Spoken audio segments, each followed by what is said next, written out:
কর্মীদের নিয়ে আমাকে সহায়তা করেছে। আমি যেটা আমাদের যে জিজ্ঞাসা যে একজন নারী হিসেবে আপনি তো প্রতিনিধিত্ব করছেন, এই আপনি জেলা বিএনপির সাধারণ সম্পাদক হিসেবে যে যে রাজনীতিতে যে আপনার অংশগ্রহণ, এই অংশগ্রহণের মধ্য দিয়ে কক্সবাজারের সমকালীন রাজনীতিতে আপনারা আপনাদের অবস্থানটা কতটুকু নিশ্চিত করেছেন? এখানে আমাদের জেলা বিএনপি অত্যন্ত সুদৃঢ় এবং শক্তিশালী। আমি মনে করি আমাদের কক্সবাজার জেলা বিএনপি আমরা আসার পর আরো দিন দিন গতি বেড়ে যাচ্ছে। আমাদের গতিবেগ, আমাদের যে শক্তি সেটা আরো অনেক বেশি বৃদ্ধি পেয়েছে। আমরা আমাদের অঙ্গ সংগঠনগুলোকে অনেক বেশি শক্তিশালী করতে পেরেছি। আচ্ছা, আমি আরেকটি প্রসঙ্গ করে বলছি যে আপনারা তো আগামী যে জাতীয় সংসদ নির্বাচনে আপনার দলের পক্ষ থেকে কি প্রস্তুতি রয়েছে এই কক্সবাজারের 4টি আসনের জন্য? আমরা যেহেতু কক্সবাজার জেলা এটা বিএনপির দুর্গ বললেও বলা যায়, আমরা মনে করি আমাদের বগুড়ার পরেই আমাদের বিএনপি কক্সবাজারের স্থান। এখানে সবসময় আসনগুলো আমরাই পেয়ে থাকি, ম্যাক্সিমাম আসন আমরা বিএনপি পেয়ে থাকি। বরাবরের মতোই আমাদের প্রস্তুতি অত্যন্ত ভালো আছে, যেহেতু জনগণ আমাদের সাথে আছে। কিন্তু আমরা এখন সেদিকে চিন্তা না করে আমরা এখন আন্দোলনেরটাই বেশি গুরুত্ব দিচ্ছি। তবে আন্দোলনের পাশাপাশি কি নির্বাচনের জন্য কোনো প্রস্তুতি আছে কিনা আপনাদের? না, এই পর্যন্ত আমরা সেদিকে চিন্তা করছি না, আমরা আন্দোলনটাই বেশি চিন্তা করছি। আগামী জাতীয় সংসদ নির্বাচনে আপনি আপনাদের পক্ষ থেকে এখানে নারীদের যে নির্বাচনে নারীদের অংশগ্রহণে কতটুকু আপনারা ভূমিকা পালন করতে পারেন, এমন কি কোনো বিষয় রয়েছে? যেমন চকরিয়া পেকো আসন থেকে সাম্প্রতিক সময়ে তো বর্তমান যে সংসদ সদস্য রয়েছেন তিনি একজন নারী। সদর আসন থেকে অথবা অন্য কোনো আসন থেকে নারী নেতৃত্ব নির্বাচন অংশগ্রহণের বিষয়ে কোনো সিদ্ধান্ত আছে নাকি আপনাদের? আমরা গত সংসদ নির্বাচনেও চকরিয়া পেকো আসন থেকে আমাদের বুকেট হাসিনা আহমদকে দেওয়া হয়েছিল। তিনি বিপুল করে প্রায় ৩৫-৪০ হাজার কোটি ডিফারেন্সে উনি জিতেছেন। এবারও আমরা চেষ্টা করব আমাদের কক্সবাজার জেলায় যেহেতু 4টা আসন, সেখানে অন্তত মহিলা অন্তত 2জন যেন আসন পায়, সেটা আমরা অবশ্যই দলীয়ভাবে চেষ্টা করব। আচ্ছা, আমাদের কক্সবাজারের আজকাল আমি এই মুহূর্তে আমরা যেটা বলতে চাইছি যে সমকালীন যে রাজনীতি, আমাদের এই লক্ষ্যের আরেকটি অংশ হচ্ছে সমকালীন রাজনীতি। কক্সবাজারের যে সাম্প্রতিক সময়ে আমরা দেখতে পাচ্ছি আরো সকালবেলা বেশ কয়েকটি ককটেল বিস্ফোরণ হয়েছে এবং 3জনকে পুলিশ আটক করেছে। এছাড়াও গতকালও আমরা দেখছি চকরিয়ায় পুলিশের সাথে ক্রিকেটারদের ধাওয়া পাল্টা ধাওয়া হয়েছে, উখিয়াতে গাড়ি ভাঙচুর করা হয়েছে। এই সমগ্র বিষয়গুলোকে যে একটি রাজনৈতিক যে আন্দোলন সংগ্রামের নামে এখানে যে হরতাল, পিকেটিং, ধ্বংসাত্মক যে রাজনীতি, এইসব রাজনীতি আমাদের ভোটের রাজনীতিতে কতটুকু প্রভাব ফেলবে বলে আপনি মনে করছেন? আসলে এই রাজনীতির সাথে কখনোই বিএনপি সম্পৃক্ত ছিল না। বিএনপি সবসময় শান্তিপূর্ণভাবে রাজনীতিতে বিশ্বাসী, তারা শান্তির আদর্শে বিশ্বাসী। বিএনপি সবসময় শান্তিপূর্ণভাবে আমরা হরতালগুলো পালন করে যাচ্ছি। হয়তোবা আমাদের দলকে কেউ লোকের কাছে ইয়ে করার জন্য, একটু ছোট করার জন্য এটা অন্য কেউ হয়তো করতে পারে। এটা আমাদের দল কখনো এই রাজনীতিতে, বিশৃঙ্খলা রাজনীতিতে আমরা বিশ্বাস করি না। তাহলে আপনাদের দলের পক্ষ থেকে যেটা বলা হচ্ছে যে এসবের সাথে বিএনপি নেই, বিএনপিটা সাপোর্টাইজ করতে পারে অথবা অন্য কেউ করে বিএনপির ধারণা হচ্ছে। তবে এখানে পুলিশ প্রশাসন বলছে যে 18 দিনের জন্য বলে পুলিশ প্রশাসনের পক্ষ থেকে দাবি করা হচ্ছে। তবে আমরা যেটা জানি যে আপনাদের দলের অভ্যন্তরে অনেক মতের অথবা অনেক গ্রুপিং এর অস্তিত্ব রয়েছে। এই দলের অভ্যন্তরে যে গ্রুপিং, এই গ্রুপিং গুলোকে আপনি কিভাবে বিশ্লেষণ করবেন? আসলে আমাদের জেলা বিএনপিতে কোনো গ্রুপিং নেই। এখানে আমাদের জেলা কমিটি একটাই। বড় দলে অবশ্যই রাজনীতির প্রতিযোগিতা থাকে, পদের প্রতিযোগিতা থাকে, আসন নেওয়ার জন্য প্রতিযোগিতা থাকে। সেই প্রতিযোগিতা এটাই আছে। এখানে কোনো আমাদের মধ্যে গ্রুপিং নেই, আমরা সবাই একসাথে মিলেমিশে কাজ করি।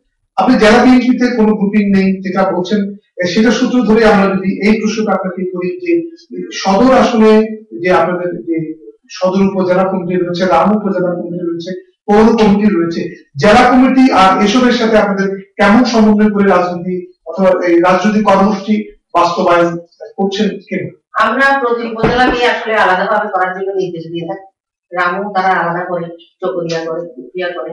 এখানেও আমাদের যে পৌর বিএনপি আছে, পৌর বিএনপি এখানে আলাদাভাবে তারা তাদের আমাদের দলের যে কর্মসূচিগুলো আছে তারা সেগুলো পালন করে যায়। সেখানে যেহেতু সদর আসন থেকে আমাদের একজন মাননীয় সংসদ সদস্য আছেন, তারা ওনাকে প্রধান অতিথি হিসাবে রাখেন। সেটা ওনারা পৌর বিএনপি সেটা করে থাকে না। এখানে তো জেলা কমিটি হিসাবে কোনো দুইটা কমিটিতে নাই। যে পৌর বিএনপির কার্যক্রমে আপনারা জেলা কমিটির অংশগ্রহণ আমরা দেখতে পাই, বিষয়টি কেন? আসলে তো কেন্দ্রীয় কর্মসূচিগুলো একই সাথে হয়, আমরাও করি, জেলা বিএনপি পৌর বিএনপিও করতে ওরা এটা একটু কমফোর্টেবল বুক করে, তখন তারা যেহেতু সব এখানে আছে একসাথে হয়, সেই জন্য হয় না। যেমন আমরা যখন গত নির্বাচনে আমাদের এখানে ইয়েতে পৌরসভার যে নির্বাচনটা হয়েছে, যে সেই পৌরসভার নির্বাচনে পৌর কমিটিকে নিয়ে আমাদের সংসদ সদস্য জনাব লুৎফুর রহমান কাজল সাহেবকে নিয়ে আমরা জেলা কমিটির সবাই একসাথে কাজ করেছি, সবাই একসাথে কাজ করে আমাদের মেয়র সরওয়ার কামালকে আমরা জয়যুক্ত করেছি।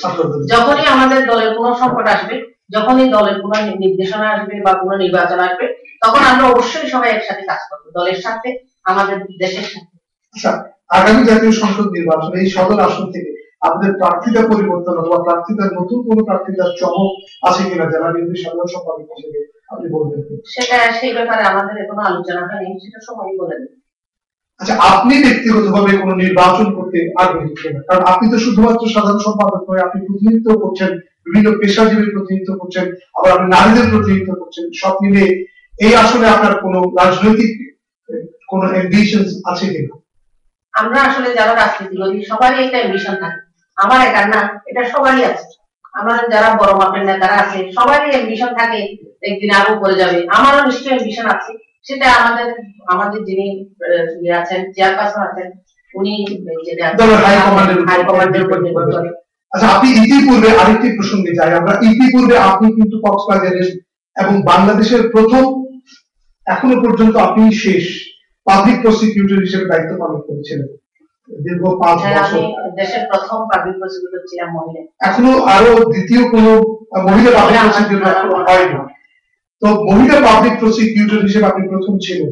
এই যে আইনের শাসন, আসলে গুড গভর্নেন্স এর কথা বলা হচ্ছে, যে আইনের শাসন প্রতিষ্ঠায় বর্তমান সরকারকে আইনের অনেকগুলো, যেহেতু যুদ্ধাপরাধের বিচার, তারপরে তত্ত্বাবধায়ক সংক্রান্ত যে হাইকোর্টের রায়, এসব বিষয় নিয়ে বর্তমান সরকারের আইনের শাসন বাস্তবায়নে বর্তমান সরকারের অবস্থানটি আপনি কিভাবে বিশ্লেষণ করছেন একজন আইনবিদ হিসেবে? আসলে আমি কক্সবাজার জেলায় দীর্ঘদিন যাবৎ, বলতে গেলে সবচেয়ে বেশি সময়কাল 5.5 বছর যাবৎ আমি দেশের প্রথম মহিলা পিপি হিসাবে কাজ করেছি। বর্তমানে যা দেখা যায়, এখানে আইনের শাসনকে আসলে সরকার নিজেদের হাতে নিয়ে নিয়েছে। এখানে তারা আইনটাকে নিজেরাই পরিচালিত করছে, তাদের কথা মতো আইনটা করা হচ্ছে। তত্ত্বাবধায়ক সরকারের ব্যাপারে বলতে গেলে হাইকোর্টের রায়টা ছিল যে আরো 2 বার তত্ত্বাবধায়ক সরকারের অধীনে নির্বাচন অনুষ্ঠিত হওয়া দরকার, যেহেতু এখনো সব দল একে অপরকে পুরোপুরি আস্থায় আনে নাই, সেই কারণে আরো 2 বার নির্বাচন করার জন্য এটা বলা ছিল। কিন্তু সেটা না করে বর্তমান সরকার একেবারে নিজেদের রেখে নিজেদের অধীনে নির্বাচনটা করতে যাচ্ছে, যেটা আমাদের দল যার জন্য আমরা আন্দোলন করে যাচ্ছি। তো সরকারের পক্ষ থেকে যেটা বলা হচ্ছে, ওখানে তো ব্যান্ডারি ছিল না, তত্ত্বাবধায়ক সরকারের এটা বিরক্তির জন্য একটি হাইকোর্টের নির্দেশনাকে সরকার এই অংশটা বাস্তবায়নের কথা বলেই কাজ করছে। আপনারা আন্দোলন সংগ্রাম করছেন নির্দলীয় নিরপেক্ষ সরকারের নির্বাচন, আর সরকার চাইছে সব দলের অংশগ্রহণে নির্বাচন। আসলে কি নির্বাচনটা নিরপেক্ষ হোক সেটা চান আপনারা, নাকি তত্ত্বাবধায়ক সরকারটা চান? আমরা আসলে চাই নির্বাচনটা সুষ্ঠু হোক। যে যদি সরকার নিজের হাতেই নির্বাচনের দায়িত্ব রেখে দেয়, তাহলে নির্বাচন কখনো সুষ্ঠু হবে না। ওনারা নিজেরাই রেফারি হবেন, নিজেরা সবাই ভোট করে ফুটবল খেলার মাঠে নামবেন, আর আমরা সবাই খালি পায়ে, আমাদের নিজেদের রেফারিও নাই, আমাদের পায়ে ভোটও নাই, আমরা কিভাবে খেলবো? এটা তো সমান হতে হবে। ওনারা সংসদ সদস্য থাকবেন, আমাদের সংসদ সদস্য থাকবে না, আমাদের নিজেদের কোনো কেউ থাকবে না, সেভাবে তো করতে পারে না। আচ্ছা, এই প্রসঙ্গক্রমে আমি আরেকটি কথা বলতে চাই যে জেলা রাজনীতিতে আপনাদের সাথে আপনাদের জুটের অত্যন্ত ভালো অংশীদার বলতে পারি আমরা, জামায়াত ইসলাম রয়েছে। জামায়াত ইসলামের সাথে আপনাদের যে, আপনি জানেন যে জামায়াত ইসলামের রাজনীতি এবং এই যে আপনাদের যে বিএনপির রাজনীতি এখন একেবারে সমার্থক হয়ে গেছে আন্দোলনের কারণে, যদিও ভিন্ন ভিন্ন রাজনৈতিক প্রেক্ষাপট রয়েছে। জামায়াত ইসলামের সাথে আপনাদের সম্পর্কের আবদ্ধতা কিরকম কক্সবাজার জেলায়? আসলে দলের অন্যান্য শরীর দলগুলোর সাথে সম্পর্কটা কেমন যাচ্ছে? সবার সাথে আমাদের জুটের একটা বন্ধন আছে, যেহেতু এটা কেন্দ্র থেকে নির্দেশ দেওয়া আছে 18 জুন সবাই আমরা একসাথে কাজ করে থাকি, এটা কেন্দ্র যখন যেভাবে নির্দেশ দেয় আমরা সেভাবে করি। আচ্ছা, আরেকটি প্রসঙ্গ আমরা জানতে চাই যে হেফাজত ইসলামের যে বিষয়টা সাম্প্রতিক সময়ে আলোচনায় চলে এসছে, যেখানে নারী নেতৃত্বে তাদের যে হেফাজতের যে দফাগুলো ছিল, যে 11 দফা কিংবা 13 দফা, এই দফাগুলোতে বলা হয়েছিল যে নারী নেতৃত্ব এবং নারীদের রাজনীতি নিয়ে যদি তেমন হয় তাহলে হয়তো আপনি সাধারণ সম্পাদক হিসেবে দায়িত্ব পালন করাটাও খুব কঠিন হয়ে যাবে। বিষয়টিকে আপনি কিভাবে দেখছেন? আসলে এখন তো বর্তমানে বিশ্বের সাথে তাল মিলিয়ে আমাদের দেশও নারী, আমাদের দেশের নারীরা কোনো অংশ পিছিয়ে নেই, তারা দিন দিন এগিয়ে যাচ্ছে। বর্তমানে আমাদের প্রাইম মিনিস্টার একজন মহিলা, বিরোধী দলীয় নেত্রী মহিলা, বড় বড় যেগুলো মন্ত্রণালয় আছে মহিলা, স্পিকার, দেশের প্রথম মহিলা স্পিকার হয়েছেন। এখন তখন আমরা এগুলা পিছন দিকে আর আমরা ফিরে যেতে চাই না, আমরা সামনের দিকে তাকাচ্ছি। আমরা মহিলারা আরো এগিয়ে যাব, দেশকে আরো সুন্দরভাবে আমরা গড়ে তুলবো, আমরা দেশের জন্য কাজ করব, আমরা যারা কক্সবাজার আছি কক্সবাজারের উন্নয়নে কাজ করবো, দুঃখী জনগণের পাশে দাঁড়াবো, এইভাবে আমরা এখন চিন্তা করছি। আচ্ছা, আপনার যে রাজনৈতিক যে কেরিয়ার, এইসব রাজনৈতিক কেরিয়ারটাকে আপনি কিভাবে মূল্যায়ন করছেন? একজন ব্যক্তি হিসেবে আপনার অবস্থানটাকে সুদৃঢ় ভাবছেন, নাকি নারী হিসেবে আপনার অবস্থানটাকে সুদৃঢ় ভাবছেন? কোন বিষয়টাকে মূল্যায়ন করছেন, ব্যক্তি না নারী? আমি নারী হিসাবে নিজেকে কখনোই সেটা ভাবি না। আমি মনে করি আমি একজন মানুষ, আমি একজন ব্যক্তি, আমিও সবার পাশাপাশি থেকে একজন মানুষ হিসাবে আমি দেশের জন্য কাজ করব। আচ্ছা, আপনার কাছ থেকে যদি আমরা জিজ্ঞাসা করি যে আপনার প্রতিপক্ষ যে রাজনৈতিক দলগুলো রয়েছে সেখানকার যে নারীদের রাজনীতি, এটাকে আপনি কিভাবে মূল্যায়ন করছেন? যে বিশেষ করে আওয়ামী লীগে, আপনি জানেন যে আওয়ামী লীগের সংসদ সদস্য রয়েছে এখানে, তারপর আওয়ামী লীগের অন্যান্য নেত্রীরা রয়েছে, তাদের বিষয়ে আপনার মূল্যায়ন? তারাও তাদের অবস্থান থেকে দলের জন্য কাজ করে যাচ্ছে, তাদের কাজকে আমি কখনো মানে খাটো করে দেখতে চাই না। আমিও চাই তারাও মহিলা হিসাবে, মানুষ হিসাবে এলাকার জন্য অনেক বেশি অবদান রাখে, যাতে আমাদেরও ভালো লাগে। আচ্ছা, এখন প্রসঙ্গ করে এই কথাটা আমরা বলতে পারি যে সাম্প্রতিক সময়ে কক্সবাজারের বিভিন্ন শ্রেণী পেশার মানুষ, ব্যবসায়ীরা বলছে যে হরতাল সব চলাকালীন সময়ে মানুষের বিভিন্ন যানবাহনের ক্ষতি হচ্ছে, ব্যবসায়িক ক্ষতি হচ্ছে। আপনি জানেন যে পর্যটন নগরী, এখানে পর্যটক আসছে না, আর এখানে প্রায় 4 লক্ষ মানুষ প্রত্যক্ষ পরোক্ষভাবে পর্যটনের সাথে সংশ্লিষ্ট। হরতাল শিথিল করার একটা দাবি আসছে, কিছু কিছু বিষয়ে সৌজন্য আমরা দেখতে পাই যে আপনারাও আপনাদের তরফ থেকে যে খুব বেশি কড়াকড়ি আছে তা বলবো না, কিন্তু আর একটু শিথিল কি করা যায় কিনা পর্যটন নগরী, এই বিবেচনায়। হরতাল আসলে এই মুহূর্তে না দিয়ে আর কোনো উপায় ছিল না বলেই হরতালটা দেওয়া হয়েছে। তার কারণটা হচ্ছে এখন হরতাল ছাড়া আর বিকল্প কিছু নাই। জনগণের যে জানমালের ক্ষতির কথা বলছেন, মানুষের কষ্টের কথা বলছেন, সেটা আমরাও জানি, কিন্তু সেটা সরকারকে বেশি ভাবতে হবে। জনগণের জানমালের রক্ষা করা, তাদেরকে নিরাপত্তা দেওয়া, তাদের মৌলিক দায়িত্ব রক্ষা করা, এগুলো কিন্তু সরকারের দায়িত্ব। সুতরাং সরকার তো নিজে পদত্যাগ করে, প্রাইম মিনিস্টার যদি পদত্যাগ করে তাহলে তো সকল সমস্যার সমাধান হয়ে যায়। আর যদি আমাদের যে কক্সবাজারের উন্নয়নে আপনার দল যদি ক্ষমতায় আসে, তখন আপনারা কক্সবাজারের উন্নয়নের কোন বিষয়টাকে খুব বেশি গুরুত্ব দেবেন বলে আপনি বিবেচনা করছেন? যেহেতু কক্সবাজার একটা পর্যটন এলাকা, আমি কক্সবাজারের যে পর্যটন খাত সেটাকে আমরা বেশি গুরুত্ব দেব। আমরা মনে করছি কক্সবাজারের পর্যটন এলাকাকে যদি পর্যটন খাতে আরো বেশি করে উন্নয়ন করা যায়, তাহলে অন্তত পুরো বাংলাদেশ এই কক্সবাজারের উন্নয়ন নিয়ে চলতে পারে। তবে এখানে একটা অভিযোগ অনেক সময় বলা হয়, বিশেষ করে সাংবাদিকদের পক্ষ থেকে যে কথাটি বলা হয় সেটি হচ্ছে এরকম যে বিএনপি ক্ষমতায় আসলে বিশেষ একটি অথবা বিশেষ কয়েকটি উপজেলা উন্নয়নের জন্য গুরুত্ব পেয়ে থাকে, বাকি উপজেলাগুলোতে আগুন অন্ধকারের মতোই থাকে। এই বিষয়টাকে কিভাবে দেখছেন? আসলে সেটা ঠিক না। যখন বিএনপি ক্ষমতায় ছিল, বলতে গেলে সব উপজেলাতেই, পুরো জেলাতেই উন্নয়নের ছোঁয়া লেগেছে। আমাদের কক্সবাজার এই জেলায় মনে করেন এখানে যে পৌর ভবনটা হয়েছে সেটা কিন্তু আমাদের বিএনপি আমলে হয়েছে। এখানে যে প্রেস ক্লাব হয়েছে সেটা আমাদের বিএনপি আমলে হয়েছে। এখানে যে হোটেল জোন গুলা করে আমরা আজকে বিশ্বের মধ্যে পর্যটক এলাকা হিসাবে একটা মান পেয়েছি, সেটাও কিন্তু আমাদের আমলে হয়েছে। তো এখানে জেলায় তো হয়েছে, টেকনাফে হয়েছে, রাস্তা হয়েছে, টেকনাফে যে আছে বন্দর আছে সেটা হয়েছে, যে সেন্ট মার্টিন যাওয়ার জন্য যে জেটি করা হয়েছে সেটা করা হয়েছে, সেন্ট মার্টিনে যে বড় বড় জাহাজগুলো আনা হয়েছে সেগুলো কিন্তু আমাদের বিএনপি আমলে করা হয়েছে। মানে এইসব উন্নয়নের ফেসিলিটি গেলে অনেক বলা যাবে। অনেক বলা যাবে। বিএনপি আমল থেকে এখানে অনেক কাজ হয়েছে। তবে আমাদের যে প্রত্যাশা, কক্সবাজারের মানুষ যে প্রত্যাশা করছে যে রাজনীতিতে একটি স্থিতিশীলতা দরকার, বিশেষ করে জেলার রাজনীতিতে, জেলার ব্যবসা বাণিজ্য, জেলার অর্থনীতি সবকিছু মিলে এই স্থিতিশীলতা সংরক্ষণের জন্য জেলা বিএনপির পক্ষ থেকে সাধারণ সম্পাদক হিসেবে আপনি কি ভূমিকা পালন করবেন? আমরাও চাই একটা স্থিতিশীলতা আসুক, একটা সুন্দর সংলাপ হোক। সেই জন্য সরকারকে এগিয়ে আসতে হবে।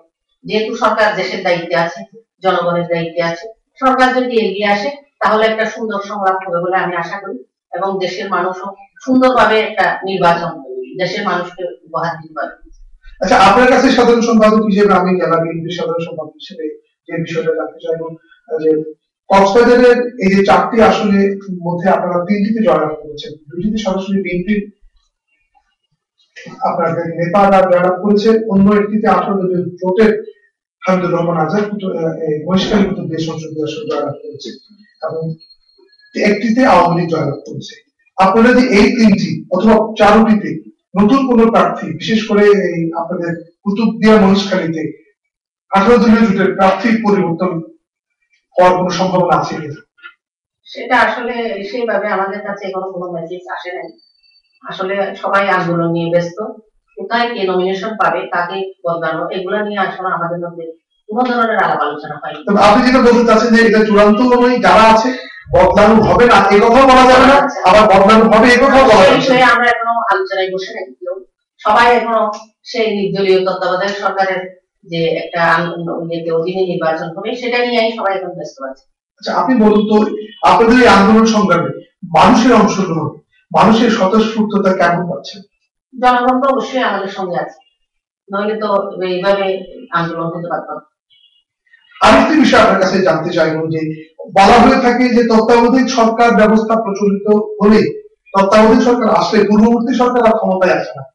আপনারা কি সে কারণেই তত্ত্বাবধায়ক সরকারকে বেছে নিয়েছেন? কারণ কি বাংলাদেশে এখন পর্যন্ত 4বার তত্ত্বাবধায়ক সরকার এসেছে, যেই তত্ত্বাবধায়ক সরকার আসছে পূর্ববর্তী সরকার আর ক্ষমতায় আসে না, আর সেই ওই তৎকালীন যে সরকার ক্ষমতা থেকে তার তত্ত্বাবধায়ক ব্যবস্থা মেনে নিতে চায় না। আপনারা কি সেই পথ ধরে এগোচ্ছেন যে তত্ত্বাবধায়ক ব্যবস্থা আসলেই বিএনপি ক্ষমতায় আসবে, নাকি সেই জন্য আমরা চাচ্ছি না। আমরা চাচ্ছি আসলে যেহেতু সরকার, প্রধানমন্ত্রী বলছেন উনি নির্বাচনকালীন যে সরকারটা হবে সেটা উনি প্রধান থাকবেন, এবং ওনাদের যে সংসদ সদস্যরা থাকবে ওনারাও শপথে বহাল থাকবে, সেই কারণে আমরা চাচ্ছি একটা নিরপেক্ষ যে একটা অন্তর্বর্তীকালীন সরকার দিয়ে নির্বাচন হলে নির্বাচনটা সুষ্ঠু হবে। আচ্ছা, আমরা যেটা আপনার কাছ থেকে প্রত্যাশা করব যে কক্সবাজারের এই যে কক্সবাজার পর্যটন জেলায় আমাদেরকে বারবার যে সমস্যার সম্মুখীন হতে হয়েছে, যে এখানে আন্তর্জাতিক স্টেডিয়ামের যে ভ্যানুটা বাতিল করে দেওয়া হলো, তারপরে কক্সবাজারের যে একটি আন্তর্জাতিক মানের পর্যটন গড়ে তোলার যে মাস্টার প্ল্যান করার কথা ছিল, এইসব পরিকল্পনা হচ্ছে। পাশাপাশি আমাদের নেতৃত্বের যে উন্নয়নের কথা বলতে এই প্রশ্নটি এখন আসছে, যে নেতৃত্বকে আমরা জাতীয় মানের নেতৃত্ব না হলেও জেলায় প্রতিনিধিত্ব করার মতো, ভালো আওয়াজ তোলার মতো নেতৃত্ব আমরা তৈরি করার যে দাবিটুকু উঠছে আজকাল আমাদের এই সমাজ ব্যবস্থা থেকে, এই দাবিটাকে আপনি কিভাবে দেখছেন? যে নেতৃত্ব আরো গতিশীল করার যে দাবিটা আসছে, এই ব্যাপারে আপনাদের কিরকম ভূমিকা থাকতে পারে? না, এই ব্যাপারেও আমরা একমত, নেতৃত্ব আরো সুন্দর হোক, আরো বিকশিত হোক। যেহেতু পুরো বাংলাদেশেই কক্সবাজারের স্থানটা অনেক বেশি, কক্সবাজারকে এখন পুরো বাংলাদেশ না পুরো বিশ্বে চাই আমরা এখানে সুন্দর নেতৃত্ব গড়ে উঠুক, এখানে পর্যটন নগরীর আরো অনেক অনেক বিকশিত, দেশ আরো এগিয়ে যাক, আমাদের কক্সবাজারের যে আইডিয়া সেটা নিয়ে সরকারের একটা বিরাট অঙ্গ পূরণ হোক, এটা আমরা অবশ্যই চাই। আচ্ছা, আপনার ব্যক্তি জীবনে আমরা প্রশ্ন করি, আপনি ব্যক্তি জীবনে আপনার আপনি তো অ্যাডভোকেট, আপনি আপনি আপনার লেখাপড়া কোথায় সম্পাদন করেছেন? আমি চট্টগ্রাম বিশ্ববিদ্যালয় থেকে বোটানির অনার্স এমএসসি, বোটানি নিয়ে লেখাপড়া করেছেন, পরে আবার এলএলবি করেছেন। এবং এলএলবি। কক্সবাজার আদালতে আপনি কখন যোগদান করেছেন? আমি 18ই মার্চ 1986। ব্যক্তি জীবনে আপনি এক সন্তানের জননী, যদি আমরা আপনার সন্তান কোথায় আছে? আমার ছেলে এখন অস্ট্রেলিয়া সিডনিতে অবস্থান করছে, সে একটি বড় একটা স্টোন কোম্পানিতে বর্তমানে অ্যাসিস্ট্যান্ট জেনারেল ম্যানেজার হিসেবে দায়িত্ব পালন করে, এবং তার যে স্ত্রী সহধর্মিনী, সেও একটা খুব ভালো একটা প্রি স্কুলে সে টিচার হিসেবে আছে। তারা দুইজনেই খুব ভালো জব নিয়ে ব্যস্ত আছে। আচ্ছা, যখন আপনি মা, আবার একদিকে রাজনীতিবিদ, আবার আপনি একজন পেশাজীবী হিসেবে আইনজীবী বা রাজনীতিবিদ, এই তিনটার সমন্বয় কিন্তু সাহেবারা সব না। একটি আরেকটি কখনো সমস্যা তৈরি করেছে কিনা আপনার কাছে? না, আসলে একটি আরেকটি বাধা হয়ে দাঁড়ায় নাই। আমি আমার তিনটা যে আমার জীবনের ধাপ আছে, আপনি আরো একটা ফেলে গেছেন। আমি একজনের স্ত্রীও, একজনের মা, এবং রাজনীতিবিদ এবং পেশাজীবী আইনজীবী। এখানে আমার সবচাইতে আমি বড় করে যেটা দেখি সেটা হচ্ছে আমি একজন মা। সেটাই আমার কাছে সবচাইতে বড়। আমার সন্তান আমার কাছে সবচাইতে প্রিয়, এবং আমার সন্তানকে আমি আমার লাইফে সবচাইতে বেশি আমি ভালোবাসি। এবং আপনার সন্তানের প্রতি আপনার প্রত্যাশা কি একজন নাগরিক হিসেবে? এখন তো 7 সমুদ্র নদীর ওপারে অস্ট্রেলিয়া বসে আপনার সন্তানের প্রতি আপনার কি কামনা মা হিসেবে? আমার সন্তান আসলে সেখানে এস্টাবলিশড, সে একটা খুব বড় স্ট্রং কোম্পানিতে অল্প বয়সে, তার বয়স অনেক কম, এই অল্প বয়সে সে অনেক বেশি অর্জন করেছে তার লাইফে। সে অনেক বড় একটা কোম্পানিতে এবং জেনারেল ম্যানেজার হিসেবে সে কাজ করে যাচ্ছে। আমিও চাই আমার সন্তান একদিন বিদেশের পাশাপাশি তার দেশকেও সে ভালোবাসবে, দেশের জন্য ভবিষ্যতে তারও আর জীবনে আরো অনেক সময় পরে আছে, সে তার জীবনের ভবিষ্যতে হয়তো দেশের জন্য সে কিছু করতে পারে, সে এই দেশে ফিরে এসে দেশের জন্য কিছু একটা করবে, এটা আমার আকাঙ্ক্ষা। প্রিয় দর্শক, আমরা কথা বলতে বলতে আমাদের একেবারে অনুষ্ঠানের শেষ পর্যায়ে চলে এসেছি। এতক্ষণ কথা বলছিলাম কক্সবাজারের বরেণ্য রাজনীতিবিদ, একজন কক্সবাজারের জ্যেষ্ঠ আইনবিদ ও একজন গৃহিণী ও একজন মা, অ্যাডভোকেট শামীমারা স্বপ্নার সাথে আমরা তার যে বক্তব্য, যে সবচেয়ে বড় করে তিনি যেটাকে দেখছেন যে তার সত্তা, অনেকগুলো সত্তার মধ্যে তিনি একজন মা, এবং তার এই মাতৃত্ব, তার এই মাতৃ প্রতিমতাকে আমরা অত্যন্ত শ্রদ্ধা জানাই। দর্শক, আজকে অনেক কথা হয়েছে, রাজনীতির অনেক বিষয় নিয়ে খোলামেলা আলোচনা হয়েছে। আমরা আজকে এই অনুষ্ঠানে আরেকজন অতিথি ছিলেন কানিজ ফাতেমা মুস্তাক, সভাপতি জেলা মহিলা আওয়ামী লীগ। তিনি অসুস্থতার কারণে আসতে পারেনি। আরেকদিন অন্য কোনো সময়ে আমরা আবারও অ্যাডভোকেট সাহেবের স্বপ্না সহ অন্যান্য আরো অনেক অতিথিদের সাথে নিয়ে কক্সবাজারের উন্নয়নে আমরা আলোচনা করব। আপনারা আমাদের সাথে থাকবেন। দর্শক, পৃথিবীর যে প্রান্ত থেকে যে কোনো মুহূর্তে আপনারা আমাদের সাথে যুক্ত হতে পারেন। তার জন্য আপনাদের দরকার হবে ইন্টারনেটে সংযুক্ত থাকলে আপনার আইপডে আর ল্যাপটপে কিংবা ডেস্কটপে www.voice.com লিখে এন্টার টিপুন এবং আমাদের সাথে যুক্ত হয়ে যান। আর আমরা প্রতিদিন বিকেল 3টায় সমসাময়িক রাজনীতি প্রসঙ্গ নিয়ে আপনাদের কাছে প্রতিদিন হাজির হব। সে পর্যন্ত আমরা আপনাদের সাথে থাকবো, যতক্ষণ না পর্যন্ত আপনারা চান যে আমরা আপনাদের সাথে থাকি। দর্শক, আমাদের সঙ্গে থাকবার জন্য ধন্যবাদ। আপনারা সবাই ভালো থাকবেন, সুস্থ থাকবেন ভয়েস মেরিনার সঙ্গে। সোহেল ভাই, আপনাকে ধন্যবাদ। আজকে আমাদের দেশে এবং দেশের বাইরে সব পুরা বিশ্বে বসে যারা আমাদের এই টক শো উপভোগ করলেন, সবাইকে ধন্যবাদ জানাচ্ছি। সবাইকে শুভেচ্ছা।